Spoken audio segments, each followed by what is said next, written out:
Time's up, Admiral. Here it comes.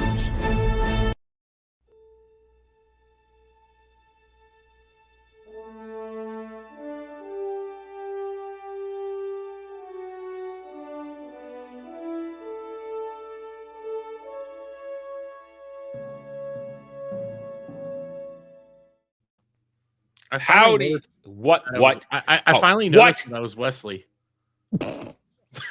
We talked about this. Literally. Yeah, We we never talked saw about it it last. before. We talked about it. I Last can't see week. it I over the didn't notice screen. it. He's I never covering it noticed right it, now. and then I finally was like, "Oh wait, there's me." In the middle of my backswing. See, now you get that. Take it back. Geez. Start over. All right. Starting over. Hold on. Hold on. We're gonna full Who's gonna start. play it again? No, we're not. No, we're not. All right, let's try this again. Howdy, all. Well, you want to interrupt me? Okay, you don't. Howdy, all. Welcome to Where No Man Wants to Go Reviews, where, well, we're perfect at what we do around here. Oh, anyway, welcome, everybody. We hope you're doing fine. We are here to talk Starfleet Academy, episode 9, where they just hope you don't think too hard because none of it works at all. Not the writing, not the characters, nothing, especially not the science. The science. Brad, the science. I trust the science. I trust Dr. Aaron McDonald. Oh, my goodness. You know what I've heard, Brad? Part of the defense for this week's episode is, well, these people wrote some Voyager novels and wrote a couple episodes of Voyager. So they know what they're doing. Do they? That's the defense I've heard. Pascal. Point out Dave the episodes Filoni. they wrote. This was what? James Kirsten Linda- Beyer. Yeah, Kirsten Beyer. Yeah. Right, Damon she has Lindelof done some wrote Voyager stuff. Episodes of Lost. That doesn't mean what they made is good. Lost. Lindelof. That's a different thing. Different thing. We're not going near Lindelof with this today. Anyway, but yeah, that's a defense I've heard. But while you hear that, Brad, how you doing? I finally got my review up today. It took a lot longer than I thought, with all the stuff being delivered yesterday. So the appliances came? Yeah. That was exciting. Installing all new, warp drive systems and omega molecules and everything. So all right. Let me ask you this: did you remember what an omega? Yes, I did. Was? You did. I didn't. I thought that was Kurtzman trick bullshit. Nope, I remember it. I went back in the middle of my review. I'm like, I got to check it. So I checked the true source because I don't trust anything online. They keep altering it online. So I go back to my you got 2-volume physical. encyclopedia. Yeah, the 2-volume encyclopedia that was published in 2015 before Kurtzman Trek started a TV series. And it acknowledges Kelvinverse is completely different universe. Mm-hmm. So what episode did Omega 47 appear in? So one episode of Voyager. It's just the Omega. It's just Omega. Okay. The 47 all right. is added. Okay. So my whole apply iterations. So my whole thing. I was actually thinking Galaxy Quest, Omega 13. I was what kind of Trek fans are we? I don't know. I don't remember it. I'm a Trek fan of 40 plus years, so that's what kind of Trek fan I am. I watched Voyager only 4 or 5 times. Was it the Omega Protocol? I don't know. Remember the name of the episode. Point is, I didn't remember what it was, and my here's how I look at it. This whole choosing Omega, it's the same thing they've done every time. They'll go to a wiki and they'll plug something in, and they'll just see where it came from, and not actually do the proper research or homework to make it feel like it you don't get it, Adam. They reference the old shows, so science, logic, character writing don't matter. Okay, member berries excuse everything. That's what I've been told by real Star Trek fans. Is they reference Voyager, so it doesn't matter how big space is. It doesn't matter how many minds you need. None of that matters. The Omega Directive, which would have been sometime after 4th season. Because 7 was aware of the Omega particle because the Borg were aware of the Omega particle. Okay. And so it's just a one-off, though. It's just a one-off. It's just a one-off episode. Okay, much like the Doctor's holographic family. Correct. It is, I don't have a problem referring to the omega molecule. What I have a problem with is synthesizing it because they know it's not a good idea. The exact protocol is to get rid of it, destroy it, not build off it. That's what the Omega directive is. That's why it overrides the Prime directive. It's captains and flag, admirals only information. Okay. No one else knows. Okay. And I think Disparu showed the episode where they shut down, the entire ship shuts down when the Omega molecule is detected, and only the captain can override. So it's like it's detected and it overrides every system. It overrides the Prime. You are allowed to violate the Prime directive to destroy the Omega molecules, my understanding. Okay. But it's still just a one-off. Yes. Dermy, you're muted. Yeah, you have been this whole time. I still can't hear you. How long has he been muted? I haven't since the fake intro. The restart. Yeah. We're not screwing with you, Dermy. No, we're not screwing with you. The show, I wouldn't screw that. Anyway. Well, there, he'll come back. Well, all right. So I made that mistake in my review. I can admit that because I was caught up in the throes of just mind-numbingly stupid. And well, so I will say I apologize for any mistake I made there. I am not perfect. I just claim to be good at what I do. All right. No, you're still muted. We're not fucking with you. We're not fucking with you. Yeah, we're not. No. Go check the live stream. You're not talking. Yeah.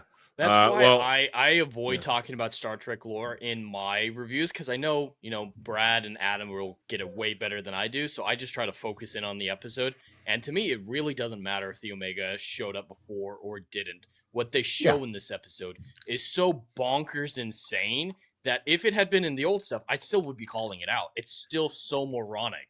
Just because it's in correct Trek doesn't mean it gets a free pass to be moronic. No. Do you guys hear me now? Yeah, okay. I don't know what the hell happened. You know what I did? I went into Elgato. people. It was I went into people. You were on audio, so I turned you off auto. Right, maybe right as you did that. I don't know. It was weird. It's like a Elgato button ended up getting pressed internally, which I have no idea what the heck happened there. Anyways, so what is the Omega particle supposed to do? It is basically it's a source of energy. I'm just going to read it exactly what it says. Okay, go ahead. Now you're muted. Hey, must have hit it. It's the worst place to put the damn button. Jesus. Short-lived, highly unstable particle believed to be the most powerful substance in the universe. Quiet. Some cosmologists theorize the Omega existed in nature at the instance of the Big Bang, when the universe as we know it was born. An Omega molecule would be so energetic that even a few such particles could theoretically power an entire planet. A single Omega molecule was synthesized in the late 23rd century by Dr. Keterak, a Federation scientist. The particle remained stable for only a fraction of a second before it exploded, destroying the research station and causing subspace ruptures extending across several light years, making warp travel impossible in the region. Starfleet Command immediately realized the use of even a few Omega molecules could effectively end spacefaring civilization as we know it. Starfleet not only banned research into Omega, but issued the Omega Directive, ordering the destruction of any Omega molecules and suppression of any knowledge of the particle's existence. Other cultures did, however, have knowledge of Omega. The Borg, which referred to it as Particle 010, regarded Omega with near reverence. The collective. All right, now I'm remembering that. I'm remembering that now. Now I'm remembering. The collective believed it to exist in a flawless state and was willing to go to any lengths to assimilate it. Another civilization in the Delta Quadrant was actually successful in synthesizing some 200 million Omega molecules in 2374. Although Starship Voyager personnel were successful in destroying them before damage to the subspace continuum could result. So that is Omega. So like it's a very powerful particle that can just annihilate everything. And why did the Federation make these into mines? Well, not the Federation. They Somalia. but they were researching them. Well, 47 implies and there it iterations. is. There it is. There's one of my biggest problems with this episode. And before we go in further, hi Jet. Federations are evil. Well, that too. Hi Jet. How are you? You okay? I'm here. God, I need a job. I'm moving right now. Things are insane, but at least I got to unwind from watching this episode a couple days ago. I marathoned so much TNG today. I got through the Picard Cardassian episodes with Senator Kinsey. He's always a dick in everything he's in. Jellicoe did nothing wrong. No. Mm-mm. He's an ass, but no, he didn't do anything wrong from what I saw. But a fantastic two-parter, and it's sad seeing Riker so great considering what Jonathan Frakes has been saying today. Like I said, Frakes is a company man. He's gonna say whatever because his entire world is going to ruin that feeling of TNG by being here. So, and Mr. Mike, how you doing? I'm doing fine. I made it to a point at Atlantis where before I started the episode, it openly said, and I said this last night, that I need to watch SG-1. So I went back to SG-1. I like Ben Bauer. He's no Jack O'Neill, but I like him. I like him a lot. It's been very cathartic watching this and not Starfleet because, oh my God, what the fuck? I was playing Pokemon while watching Starfleet. Okay, I was playing Pokemon. I'm a little Switch here. I'm just grinding out some levels in Pokemon, and I'm looking over there like, I know I'm second screen watching this, but I still don't know what the fuck's happening. I'll forgive you because you're not actually doing a review on it, so I'll forgive you. It's okay. Oh, I do the same thing. No, I watch it straight on. I'm really good at multitasking. I watch it and record me watching it. I'm the master. I can do that whole like, hey, especially right now. I'm literally just grinding out levels. So I have it playing and I'm trying to focus in on it. And I'm like, but what we go from going to play everybody's going home because the year's fucking over because blah blah blah blah blah classes are done. And then we go into subspace while in the middle of a warp to go meet your mom because you remember the planet name. Well, transwarp tunnels are just a natural phenomenon now. And again, like ley lines or something. I'm still fucking confused. Okay, is Sam a robot or a hologram? Okay. Because yet again, Sam depends on the moment. It's whatever the story needs her to be. 1 minute she could be all powerful, and she should have been based upon the rules they showed in this episode, but then she's helpless because apparently you could tie up a hologram. That's the rule for every character. Every piece of lore is it's subject to change and retcon at any moment depending on what they want in that moment. So everything's fucking inconsistent. I mean, Caleb's character, for example, if it's not a Caleb-centric episode of this season, he disappears. He's completely fine. Well, yeah, he disappears, but he's, oh my God, I'm part of the Starfleet family. I love it here. You guys are my family. But then when it's the Caleb episode, I don't care about any of you guys. I miss my mom. Well, here's the thing Starfleet with Starfleet is evil. His speech to do that is a poor attempt to. I'm not talking about the end. Oh, when he's trying to specifically send them away. Not talking about that. Yeah. Okay. That one at least is for a reason. Yeah, it's for a reason, but it's done terribly. It's done terribly. I'm more talking about how upset he is or annoyed he is in the Klingon bonding ritual. Yeah. Which is a real thing. It was? The Rustai is a real thing. I remembered it. I was watching it, then I went back and checked it. The Rustai occurred in the episode where Marla Astor was on Worf's away team. She was killed. She had a son on board, and he adopted Jeremy Astor into his family, and we never saw him again. Okay, it's an actual ceremony. Really? Okay. It felt wrong, but maybe just the way they were doing it. It felt wrong because you don't get a sense that what's his name, Gaten, has any allegiance to Klingon lore or history or anything. Unlike Worf, who was very much ritualistic. He wore a pink outfit with a skirt. Worf did. Yes, he did. I think it also makes it more difficult because I don't feel the relationship between Jaden and the other characters. I could buy Worf because he disappears every other episode. There are no relationships. There are none, and we'll get into that. And real quick, this is one of the dumbest TNG episodes because it's another one-off. It's like, oh no, that one sector is possibly damaged. Warp travels damaging subspace, and then that stupid chick blows up her shuttle to cause a massive subspace rift. But then a couple of episodes later, Warp 7, go.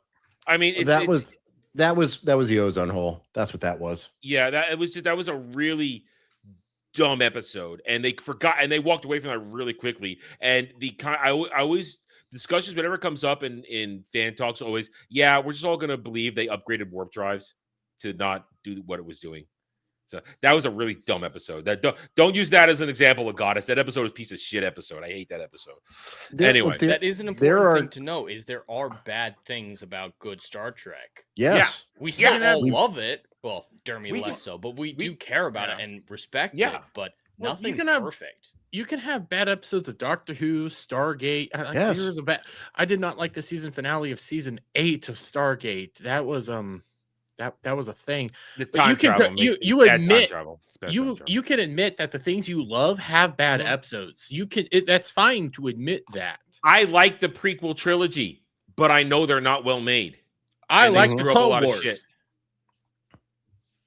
But a lot of these people aren't capable of differentiating subjective from objective, like you just tried, Adam. Yeah. Like you're just talking about with the prequels. It's a lack of maturity. We watch DS9 every week, and guess what? It's not all 9 bars of Latinum.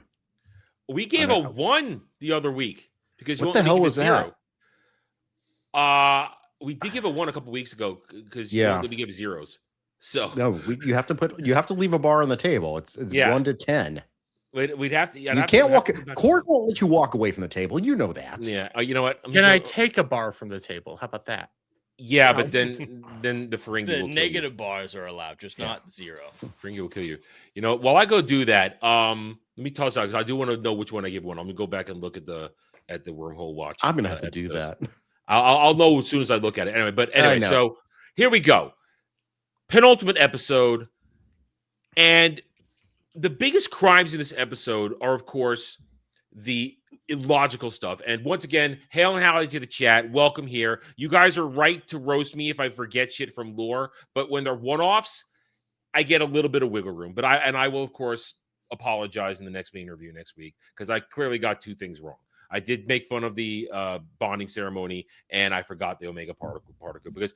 But in my defense, I have been saying for weeks that I don't remember a lot of major Voyager shit if they're one-offs. I remember all major story points, but one-offs, I forget them. I'm not as good with DS9, and I'm not as good with Voyager as I am with TNG and DS9. Anyway, but thank you guys. You hold us accountable, and we're fine with that. I will say I got that wrong. Anyway, but glad you got all here. We hope you're going to enjoy it. Sit back, relax, talk amongst yourselves as we now rip apart this terrible show. Okay, so first of all, it's been 300 days. Everybody's essentially a year older, except for Sam, who went through 17 years in a montage last week. Real quick, apparently Jaden's like in his 20s. Yeah, some of them are in their 20s, some of them are 17. It doesn't seem to be very consistent on entry level. Yeah. That really confused the shit out of me. Yeah. Oh, did you guys love the orgy jokes that lasted for 20 minutes from Stephen Colbert? God. Oh God. I try to tune that dumb son of a bitch out. I really do.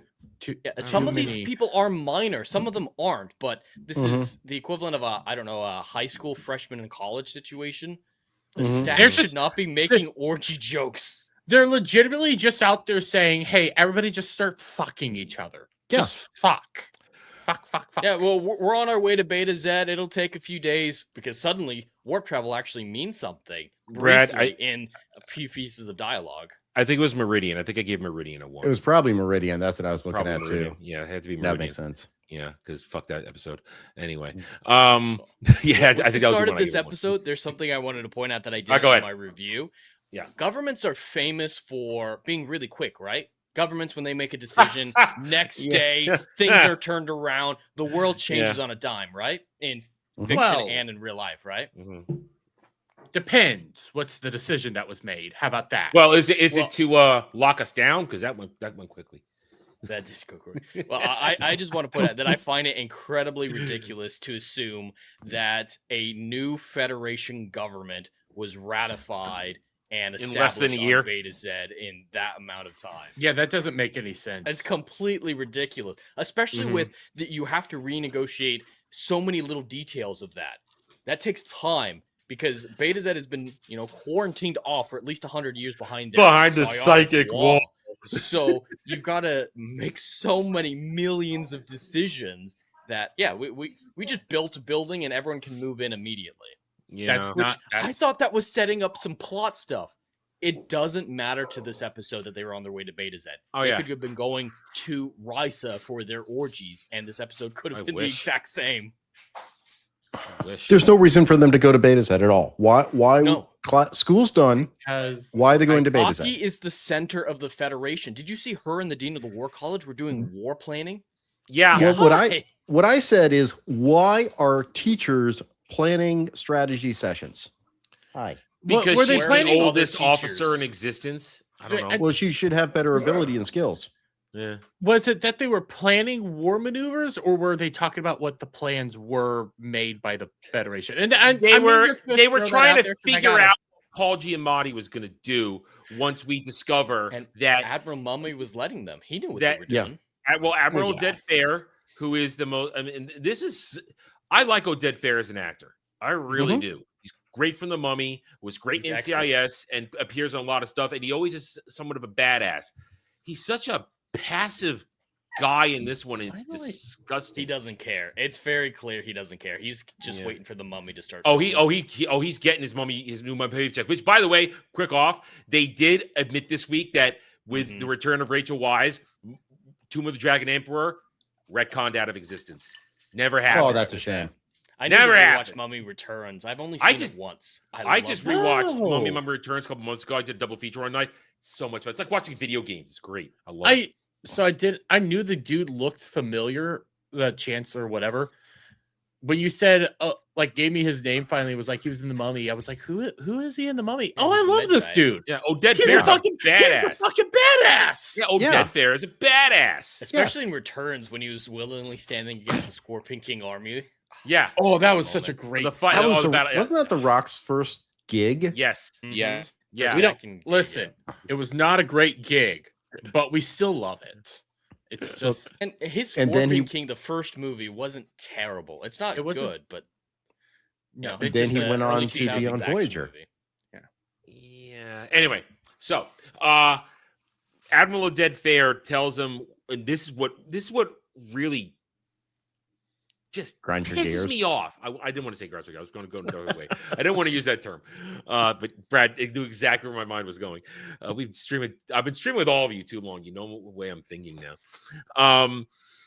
Is that he reveals what Paul Giamatti stole. He stole Omega 47 molecules, particles, whatever, and basically space mine technology.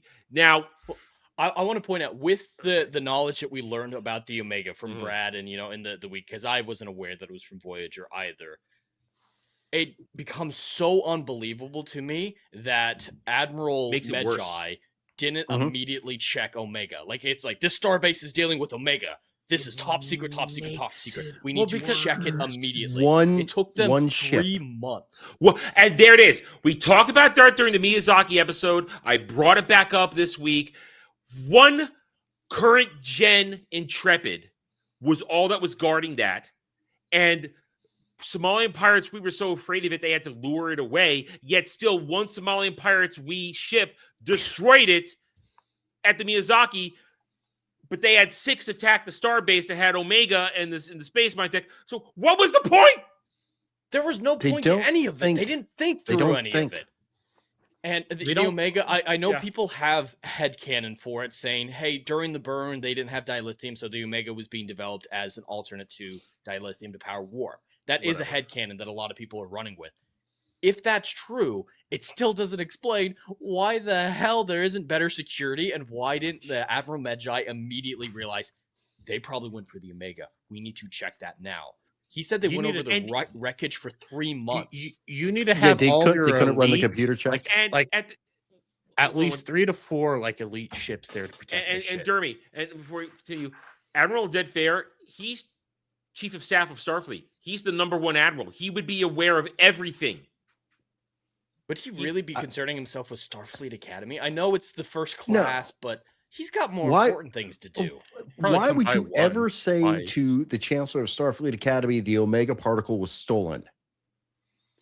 Because she doesn't need to know that. And here's because she's a doctor. All right, so let me ask you this. Means nothing. So with all this going on too, why the fuck is the Athena going to Beta Z for this? That's my ceremony? question. Why were they there for the initial negotiations in episode 2? Why was it there? Because they have Betazoids on their class. Well, no, that's when they became part of it. Because it's a youth movement. It was a youth movement, remember? Yeah, but the reason they're going back there is because the youth are the reason this all happened. So now we're going to be there to be all celebratory because of look at how great we are, even though we did that jack shit. And once again, the Athena gets into deep shit because she doesn't belong out in the cosmos with but then they ditch everybody except for Captain Holly Hunter, Tig Notaro, and the Doctor. Why? See, what would have been a better episode is Princess Mulvaney obviously needs to go back to Beta Z. That makes sense. She's the daughter of the president, and her and her brother going back, totally fine. Well, we don't know if he's going to be president of the Federation. We don't know. We just know that they gave it's a Beta Z because it's just where it is. There already is we already have a Federation president. Right, but he's an important leader there, so I can totally buy her needing to go with her brother. So it's the end of the semester. Caleb doesn't have anywhere to go, so they're going on a shuttle or a different ship to go there. Caleb magically figures out where Paul Giamatti is, not his mother, because he knows there's the connection between the two, and he convinces them to go after Paul Giamatti on their own. That's a good option. Figuring it out. Well, I mean, slightly better is all I'm saying. The Athena going there is just after the Miyazaki. Aki didn't learn anything. She didn't realize maybe it's a bad idea to take this ship out into the dangerous universe that we're barely controlling with Paul Giamatti on our ass. Why? Because he has a personal vendetta against her. Well, I don't get that. Brad, I think because Jonathan Frakes's directing, he must have maybe thrown some ideas in and said, "Hey guys, when we did Picard season 3 finale, we had the D was automated. We were on the bridge. We had drones and automated there, and that was back in the 24th century, and we could do that here." I don't think Frakes is doing that. I know. I'm just spitballing here. But even with that argument, they said we're testing this automated system. We don't even know if it's going to properly work right. We're just going to test it right now with all this. But you still should have your full crew there, but you don't have your full crew there because you don't want the rest of the. Where is the lesbian gym teacher? She's with all the other kids. We haven't seen her in 3 episodes. Chick. We heard her when Tig Notaro stubbed her toe. Yeah. Wait, whatever happened to the chick that was apparently, I can't remember what it was, the DS9 chick. That's what we're saying. I call it the lesbian gym teacher. No. Dax. Dax. Yeah, where's Dax? Oh, that was a one-off. Yeah. But she was a teacher there at the school. If they're not shown on screen, they don't exist, Jeremy. Yeah. And you know what? Where's Becky Lynch? Where's the entire? There was a bridge crew there in the first episode. There should always be a bridge crew there. Where's combat? The way, I mean, just go look at Star Trek 2. That was Star Trek 2 was a training voyage, right? Yeah. It was made up primarily of cadets, but there were still officers on board to monitor and evaluate the students. That's what the Enterprise had become a training vessel at that point because it was old. And was getting close to being decommissioned. So it's like, let's make it a training vessel. And Spock was the captain because Spock was a teacher at Starfleet Academy. And this is his group. This is his class. They're learning starship operations. That's what should be done. And it's later people. It's not first years. So the whole idea that this whole academy is the ship makes no sense if there's not actual teachers there showing them how to do things. They should have said, okay, we've stopped at Beta Z, we've dropped off the students, I need my actual command crew to go with me. But the problem is they've divorced themselves from an actual command crew. The crew is the students. So there should be no outside interference. There should be no outside opponent. And you know what's even worse, though? If the students are the crew, the show has failed to have the students learn anything. I said this in my review. I know you guys said it too. They show us where they've learned anything in 300 days. Everybody's saying this. Physics is love. They've learned that. They've learned our town. That will get on you. Our town. They learned. Jaden learned how to debate. Yeah. Public. We've learned. Yeah, Oh, wait, wait. They learned that holograms are super beings that can do just about anything. Until the script tells you they can't. Exactly. Oh, we've learned Jaden's favorite game is baseball. We did? Well, he loves being in the catcher position. Okay. Okay. Oh, okay. God. Fuck, he's still in the skirt. Derby still has not seen the AI video that I did. No, I don't want to see it. No, I don't want to see it. Adam saw it. It's funny as hell. I suffer these things because I'm in the DM room, and then he plays them on stream or recording. Yeah, I can't why run don't away they from monologue at Paul Giamatti? Theater can save the day. Mm-hmm. I remembered another thing. We learned. Okay. The fish kid lacks a lot of enzymes and will always glitter vomit. Apparently, he can't process alcohol. Problem. Okay. Didn't he go to a bar? Wasn't he doing shots? Mm-hmm. I think he also got very jealous of Jaden and the other war colleagues. They don't communicate with each other. These writers. This isn't a writer's room. The showrunners. Exactly. The showrunner's been the writer for the past 3 episodes. Yeah, means nothing anymore. Showrunner means nothing anymore. I do believe that they're following the Disney Plus method of, we call it a showrunner, but it's really just the writer who's doing the most episodes. Yeah. You know, and look, Jed is writing, right? Jed, you write novels, you write stories, you understand, you know your stories, you know your characters, you know, like this, like you come to a point in a story, it's like, I can't do it this because it's inconsistent with something the character's done before. I've been working on some story ideas. You know, I use AI to help me plot everything out. And I see something, I'm like, well, that doesn't make any sense. I'm like, wait a minute. And then I go back and check my own canon. I'm like, this doesn't make any sense. No. So no, you have to be able to. There's a really important term in writing that you're talking about here. Kill your darlings. These writers are incapable of that. So that basically means when you come across something that cannot make sense or work within the narrative that you've established so far, you have to kill it. No matter how much you love it, if it doesn't work, it doesn't work. These people aren't capable of that. Their darlings can replace everything that came before. You either need to make it work or kill it. I have a perfect Star Trek related example. We talked about this a couple days ago. I love the Dyson Sphere episode with Scotty. I love the whole concept of it. And I was so enamored by it that I wanted to do it as a part of my overarching saga at one point, that there's a whole other reality trapped inside a Dyson Sphere and the heroes get put in there. But the more I tried to do it, the more it wouldn't work, no matter how much I love the idea of a whole nother dimension, reality, existence inside this Dyson Sphere. It just didn't work no matter how much I worked. So eventually I had to get rid of it. And I had to change it to just another reality that's just kind of out of sync with the rest of the universe. But I really liked it, but I couldn't do it. So I killed my darling. Like Doctor Who. I killed my darling. Yeah, it's an important thing to do. But yeah, these people, they're not even communicating with each other to know when they should kill their darlings. Like the bubble at the end. I imagine that was a shot that they had, or a thing that they had in mind for a while of, let's mine the entire Federation space and cut them off from everybody else. That was a darling, and they didn't care that it didn't make sense. They should have been, that darling should have not just been killed. It should have been genocided. We'll get to it. Stupid. We'll get to it. That's at the very end of this god-awful discussion. I'll find my grok discussion on that when we get there too. So I have one of those too.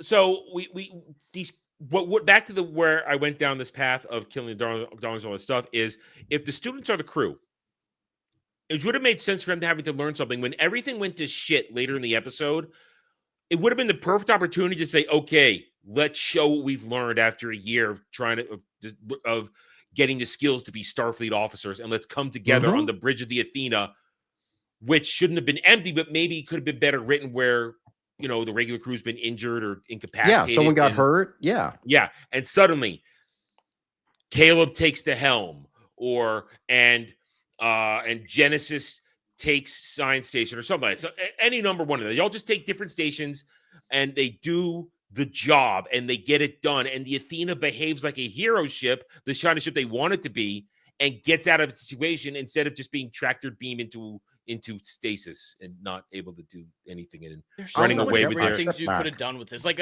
you could even copy Star Trek 3 and have them steal it. Yeah, that was a source. Really think about it. That was the source of the whole thing, the automation. That's where the source is. So it's canon. You can automate the ship, but even Scotty, the engineering genius that he is, you still cannot run that ship by that many people. It's maybe in the 32nd century, you're a little better, but why not have actual skilled people? Tig Notaro, what was she in Discovery? She was like an engineer or something. Oh, that's something that they need to remember about the Discovery people is if you're 800 years out of date, you're 800 years out of date. Can you imagine someone from 800 they got years up to ago speed. in the 12th century? They got up to speed. Also, yeah, I can't accept that. All right, Brad, say your point, then I want to ask you a question. Also, why didn't the Doctor change his uniform to the ECH? I said that too. Why is he emergency command? Why didn't he go emergency command? My only response was, I guess he evolved to do it all at once. But Brad, question for you: with how things go in this, would the Discovery spore drive negate the situation that Paul Giamatti puts them in at the end of the episode? I don't know because I don't know what would happen to the mycelial network. Okay. No, it's the mycelial network. That's what it is. It's actually the character of Paul Stamets, the engineer, is actually based on an actual mycologist named Paul Stamets, who, if I'm recalling correctly, has theorized that everything is connected through fungus. I think that's the theory. I don't recall exactly. Sounds like a mycelium network, so that's what. That's what it is. True in a biosphere like Earth. Well, a biodome. They postulated that the galaxy is a biosphere, basically, is what they said, which is what the spore drive came from, and then was only tested on 2 ships. It was the Discovery, and I forget the other one. It was the Patton, I think. Maybe it was a Patton. Oh, how dare they? How dare they? I forget what it was, but that ship got exploded. But there was only 2, which is why when it went in the future, they for some reason forgot entirely about the spore drive. So wasn't the spore drive also a ripoff from somebody else that was doing stuff? The tardigrade. Yeah, tardigrade. Anyway, so there were people in the comments of my review saying, "Is the Discovery going to swoop in and save the day in the final episode?" Because a lot of people are wondering what you just asked. If I postulated, are they going to? Aren't they supposed to be showing up? No, no. I wondered. No. I asked Brad that if they might show up. Nope, they won't. It's the USS Glenn, not the Patton. The Glenn. So John Glenn. Now, I mean, Discovery's been undergoing retrofits. It's been busy in other places. Because remember, the Discovery was leading the inspection of the space station, the Starbase, where the Omega was in Miyazaki. They were running the cleanup over there. Afterwards, yeah. So Discovery's out there. I just wonder if they're going to bring it in. Captain Mikey should have solved it instantly. I don't understand. I know. She's the best of us, man. Anyway. So there was that, and then there's the other problem with this episode. All these relationships that they keep pushing on us in these tight moments of I care about you, you care about me. We saw each other naked. We're pining for gay guys. None of this shit actually happened in the season, did it? Did I miss something where all these relationships naked? But develop. People did fuck each other, but wait, hold on. Literally, this is hookup culture. They hooked up. We saw them have sex once, and we saw them flirt on a bench. We know that he and her did not get along the first few episodes. It was the 5th episode. Was that the Miyazaki one? No, it was the 6th episode. Emissary. The Miyazaki one. Oh no, Emissary is where they decided to date an emissary. No, they were just they were getting there, because they started kissing outside the bar. It's like, are we? Yeah, that's when they started making out. That's correct. Yeah, that's the first time they made out. Yeah, right. So literally between that time, that's maybe a month or 2. So just dating for 5 or 6 weeks, they have sex. That makes sense. That's fine. After the 3rd date, 4th date, whatever, normal. And then she goes to Beta Z for 3 months. Well, she went Dark Phoenix, and then that's why you don't like her anymore. But and somehow somehow she keeps saying it's you look at me weird now when that has never been established. They keep well, she trying said that so much last tell, not episode, show. but it's this whole thing of like he's looking at you, and I think it's because he loves you. That's why you think it's weird. I don't fucking know. I don't know. You guys aren't even fucking putting any effort into any of this shit. It's almost like they want you to presume something is happening off screen. It's like you said, like you just said, tell, don't show. So it's like they walk up and it's like, hello, Tarima. I've not seen you since the last time we spoke. Do you remember the last time we spoke? We said this. And she says, yes, Caleb, I remember that as well. And I said, this. Then they look at the camera and go, are we caught up, audience? They're not doing that. Well, a good example of like the show don't tell or just remembering what the fuck you did is in Stargate when Vara shows back up at the beginning of season 9. You end up having Daniel just start looking at her with just disdain because of what she did. She did a bad thing on the Prometheus to him. She did and he does not like her, and he's trying to get rid of her right now. Yeah. He is tired of her. And he looks at her with disdain, but she does something a little bit. That makes the character arc so interesting, though. Yeah. When you know where it goes, it makes it so interesting. But again, that's because they've had time to build. Mm-hmm. They don't have time to build here. And also, Michael Shanks is a really good actor. Yeah. So is Claudia. She knew her character. I mean, it was still pretty close to Aaron's son. Actually, I would argue Vala is complete opposite of Aaron. I would argue. I thought she's definitely more conniving and piratish, but it's just not the same energy. Well, Endgame Aaron, same energy, but Vala's a free spirit, and Aaron was raised in the military. True. Yeah, I didn't realize I was gonna start something up there. I was just using it as an example. Clearly, we will do anything to talk about anything else but Starfleet. I mean, fair. That's very fair. And also, Stargate knows we're gonna put Claudia Black in the skimpiest outfits possible. Oh, that is a good outfit. Oh, her body. Oh, anyway, distracted. So these relationships, they're all meaningless. We're having a bonding ceremony. Oh, and then in the middle of it, Sam's going to go, I'm going to get a single next year. Because they really had time to elaborate the new Sam 2.0 since the montage last week. Oh, no, they didn't. Suddenly. They contradict the Sam stuff. At one point, Sam tells, what's his bucket? Caleb. He says, I've never done anything that I wasn't programmed by my makers to do in either life. This is my chance to be my own person. Didn't we have an entire episode with her coming to the realization to go against what the makers were saying? Yeah. They forgot an entire episode. Mm-hmm. Literally at the end, she goes, "Laters."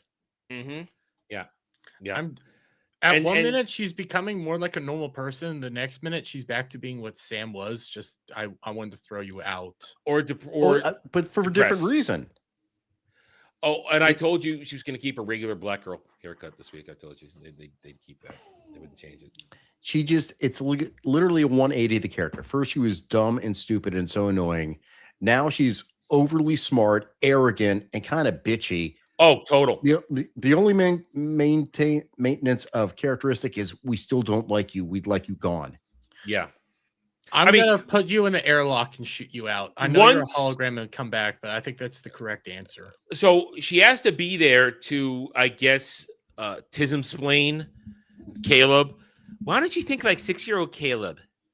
Because when me and my dad played games, God. Shut up! You didn't play any games with the Doctor. You don't. Your montage does not count as history and character development. I hated that. That was very awkward. All of a sudden, both of them just really love each other. I know. Okay, Dirty, excellent point. Where's the Sam and Caleb relationship outside of him messing with her settings to change her hair color? There is no relationships at all. I wasn't just secret handshake in the Emissary episode 2. No, that was with Dude Brother. No, she had several different ones. Oh. No, my more point was with the Doctor. Even like the Doctor now was really concerned and scared about Sam. Period. Well, why didn't we go out? Why don't we go out yesterday to go get her? Why are we still here? Oh, because your montage doesn't count. That's why. It's all contrivances, coincidences, and everything that came before the absolute moment that you're watching doesn't matter. This show, as I talked about in my review, this show is the epitome of and then storytelling. And then Caleb had to get the news about She-Hulk mommy. And then Caleb had to steal a shuttle while everybody else was doing something. And then Sam had to explain to him why she's the bestest ever and could only want to do it. And then Genesis and Fishboy showed up. And then show up randomly. I knew what a coincidence, Jed. I did appreciate though. I could buy Sam, but the other two, complete coincidence. Yeah. Well, I did appreciate Sam saying, I was naive, I was stupid, I was annoying. I'm like, oh my God, you've pegged the audience perfectly. Oh my God, you got us. Yes. Yay. Yes, you know us. So you're going to change? And what? So you're going to change? Sam. Who? Me. Oh, Sam. No.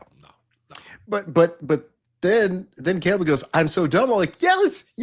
Everything you're saying is correct. You tried the one password once. The entire time, never went back and did it. Didn't say, you know what I should probably do? I should probably set up a recurring subroutine to check these encryption codes every month. No. That's using brain. But he's smart. She said he's a genius. The best hacker. He's hacked into Starfleet's mainframe on multiple occasions with no despite the fact he almost got molested. Did you get that part? Oh yeah, he had a horrible childhood. Yeah. And apparently guy in a place with strays. So literally, all I'm picturing is Oliver Twist and Fagin. That's what I'm picturing. All I know is that you get to this point where they leave, and that whole thing, it's all contrived. We're gonna somehow escape Transwarp tunnel. Yeah, there's one right there. There's no security at the shuttle bay. Well, no, because just Genesis. No tractor beam. Just Genesis. Well, I know why they tripled security. Remember, they said they triple your security, Captain. Well, no, not just that. There's no crew though. They ended up saying they ended up saying they ended up saying that we pretended to be janitors, and this is janitorial maintenance right now. That's why we're able to take the fucking thing out. Well, yeah, that doesn't explain the shuttle leaving. That might explain why they got into the shuttle, but in mid-warp doors. I have no problem with the shuttle leaving it mid-warp. I have no problem with that. It bugged me. Because once it happens, you just drop out of the warp bubble. That's what happened when the saucer separation happened in Counter Farpoint. As soon as it was out of the warp bubble, it dropped out of warp. That's all. I have no problem with that. Well, they overcomplicated it then and made it sound insane, which is why it bugged me. Yeah, they made it sound like this is a death-defying thing. It is not a death-defying thing. I'm pretty certain there were times when, for instance, like I said, Encounter at Farpoint, it's separated, it was still in the warp bubble, but when the star drive section left, the Enterprise saucer section, I do not believe, I could go check my tech manual, I don't believe it had an independent warp drive system. I believe the warp drive system, the dilithium inner matrix, was in the saucer. The engineering engineering in the battle part of it. Right. So it dropped out and had definitely thrusters to go impulse, but it dropped out of warp.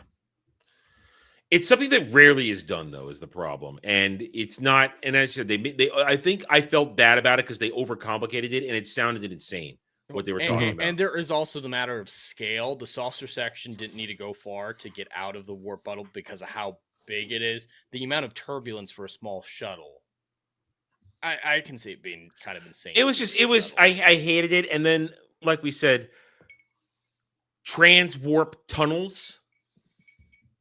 It was a Borg thing. They were a thing in the transwarp network is a thing, but they're not just hanging out as like natural occurrences you can just fly into. I mean, that's essentially a stable wormhole. Yes. Which is the Gamma Quadrant wormhole is the only one we know of that's stable. Well, they did have transwarp conduit, like we said. Transwarp conduits was how the Borg traveled. Yeah, but it's like, hey, here's one right here. Look how close we are. Convenience. It goes to UKEC. It goes to UKEC. They did mention it would take several days to get to and then she said it would shave 30 hours off. But they just showed it happening immediately. Yeah, but then that makes it even worse, though. Go ahead. What's even worse, though, is earlier, Caleb asked, could you get a signal to my mother? And she said it would take 14 hours. So wait a minute. He were now told it would take 14 hours to get a signal to his mom, but instead subspace. we had through subspace. How but did Athena get there so quickly? Well, we're traveling at warp, but still, they said it would ultimately take 30 hours with the transwarp conduit, right? Doesn't that the numbers they did? 30 hours were cut off. They said it'll. Okay, so they cut. Yeah, they did it in 15 hours. minutes. The transwarp tunnel allowed them to get from wherever the fuck they were in mid warp to. They just threw a bunch of time frames at. Yeah. I don't think it worked though. I don't think it worked. It doesn't because Brad, it makes it even worse when they know the shuttle is gone and the Athena is going to go and try and find them. The Athena just kind of goes out there to the edge of Federation space and sits there. They don't know where they are. They don't because Caleb didn't say I'm going to Ukek in his little message he left behind. He just said bye. I'm going to get She-Hulk mommy. How did they figure out that they went to Ukek? Because Caleb, when the fight goes on, is holding up a comm badge, sending a signal, and somehow that signal, it didn't take him 14 hours to reach the Athena wherever it was, and then it got there in less than a minute. I don't think that was it. I don't think that was it. Honestly, he was just holding that up to say like they're trading comm badges. Well, he did turn it on to communicate with Aki. Aki started they hearing implied them, and they're like, Aki follow hearing that it. signal. Oh. None of it makes sense. It did get the Athena that last leg of the journey. They knew But- the journey was okay, space for no reason. Okay, but wait, hold traveled.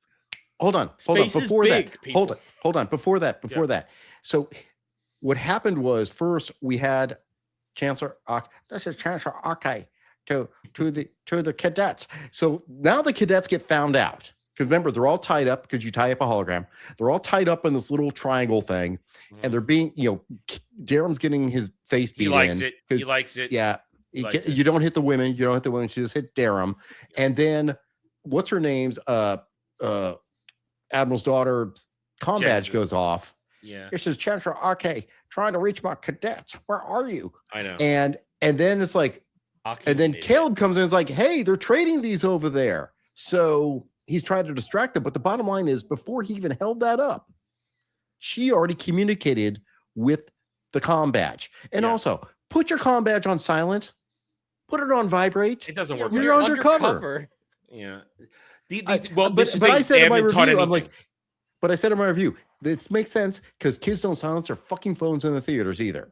So that is also true. They're just all idiots for the moment. But Adam is right to point that out. I didn't realize they had no idea where Caleb was actually going. And Athena was just sitting out there in the edge of space. At least to get close. Yeah, it was close enough to the border. Well, didn't they know that to that planet Ukek was being invaded? It was on a schedule. It's like invasion is imminent. 3:00. The invasion will start. Well, Caleb did when he got She-Hulk letters. And he just left. And what did he leave a note after he told Karima, your name is music. Your name is music. I see when I see you, I see music. You see music? Do you see sound? What are you? Do you smell bird toast? I like to taste colors. I taste colors. Hold on. I want to see something. I want to see something. I'm checking the episode.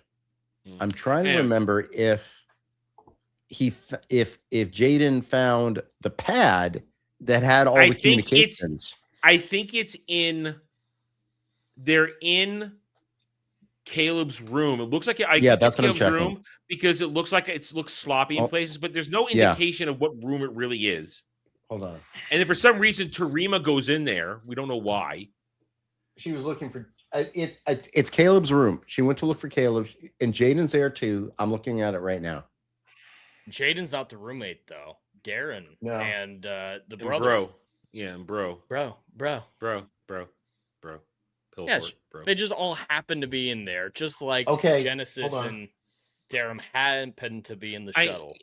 Okay, so what happens is I'm looking at the pad right now, and it's like transmissions located. So what they found is all the transmissions, all the voicemails from Mommy She-Hulk. But there's no indication that's what that is. That's the problem. Well, it's bad show, don't tell. But I think that's what it's supposed to be. I think she's looking at all the emails, or the voicemails rather. But here's the problem. They don't indicate that listen, we talk about proper show, don't tell, and they tell instead of show too much. They don't know how to properly do either one. You have to give us something to work with to let us know that you're on the right track and you're in the right place, so that when you show up literally seconds before they all get killed, that it's feasible.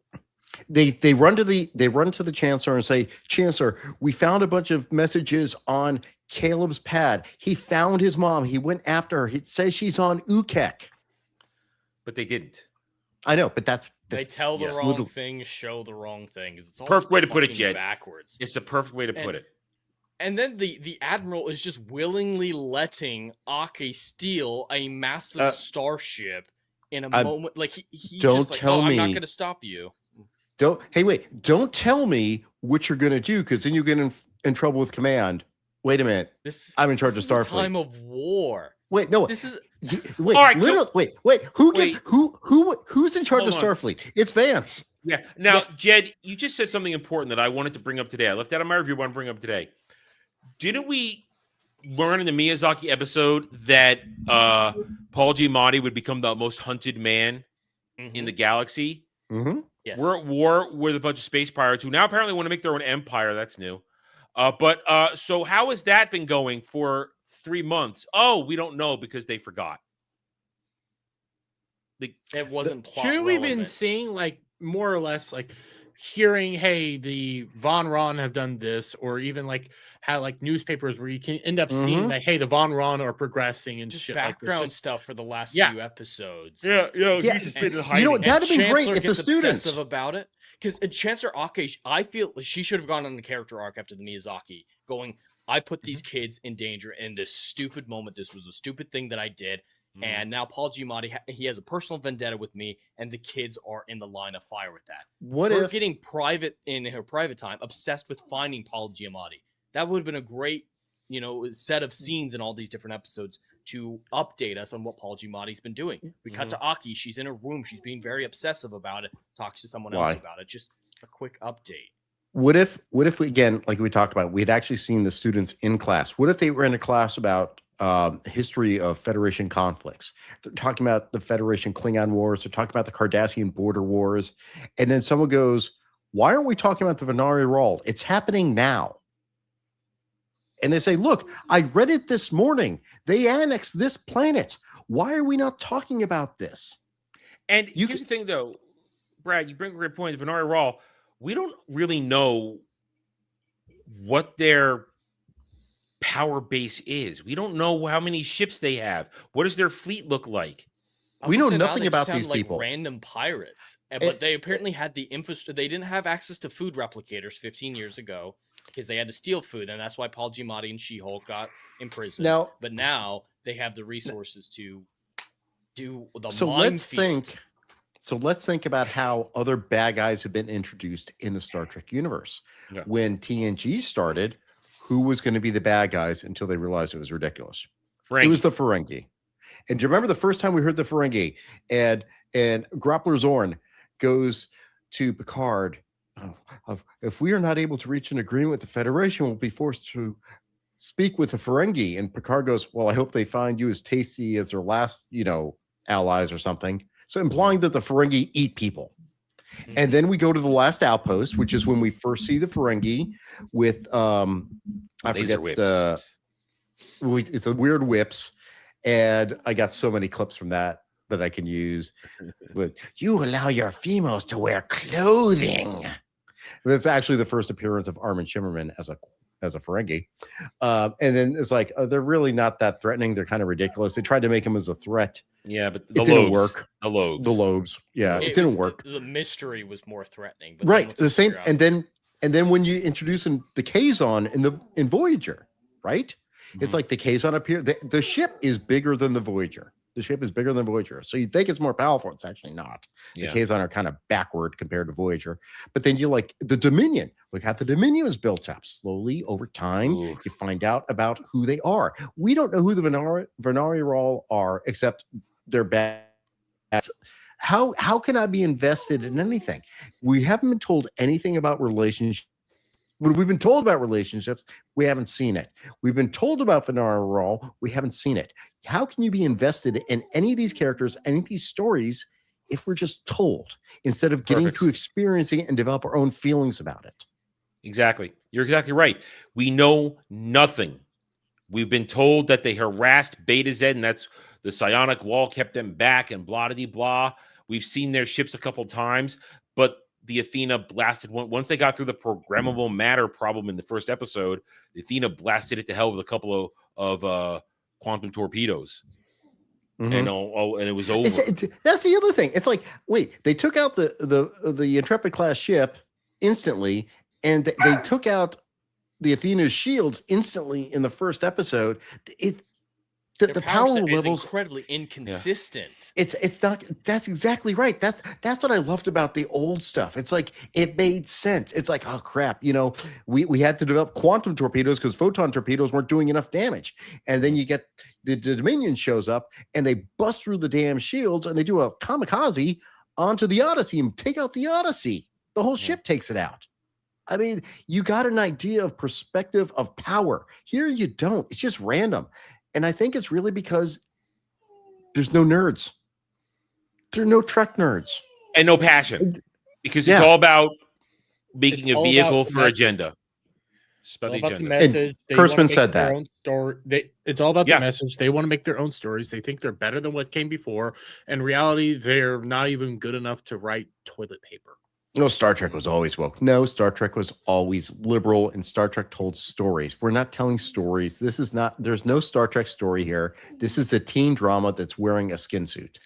And it gets worse because we finally got Tatiana Maslany back this week. God. Did you guys love how, I mean, dude, she's just the bestest ever. She's an engineering genius. Arts and crafts with mom. And then did you see that is so weird that the programmable matter thing. I hate the program. It's literally arts and crafts. I don't care where it came from. I hate that. It is total Deus. I was gonna try Deus Ex Machina. Deus Ex Machina. Yeah, it's the ultimate MacGuffin. This is definitely something that J.J. Abrams would have come up with. Programmable matter. Jed, it's Omni-Gel for Mass Effect. It's Omni-Gel, just basically. And I personally just loved the massive coincidence on this giant planet with at least a market bustling. He just wandered around. He finds his mom in like 10 seconds. I was going to wander around, bump into her. I commented that. I'm like, wait a minute. Now we have subtitles for people speaking on the street. So clearly this is his mom. Because why would you have subtitles? I get the fact that maybe he was able to trace the origin of the message to that area, but then he's just walking around and runs into her. No plan, just wandering around. And then, first of all, I wanted to save this for this discussion here. He is now 22. He's 21 when the season starts. He's definitely 22 now because it's been a year, essentially. It's been a year. She hasn't seen him since. You've already put I raised this point. His age than the writers. I wanted to save the discussion. I thought about it. I thought, no, got to leave something for this discussion for the day. They didn't age her up at all. No. It has been well over a decade since she saw him, and except for her horrible pixie cut, they didn't age her up at all. Well, I look about the same as I did 10 years ago. So do I. They didn't give her a white streak or anything I look exactly like I did 10 years ago. I know. I literally pretty much do. I haven't aged much at all. We fished out my old passport photo. We fished out my old passport photo compared to one today, and my hair's a little different, but that's about it. I had less gray. I was fatter, and my beard was not. It was worse.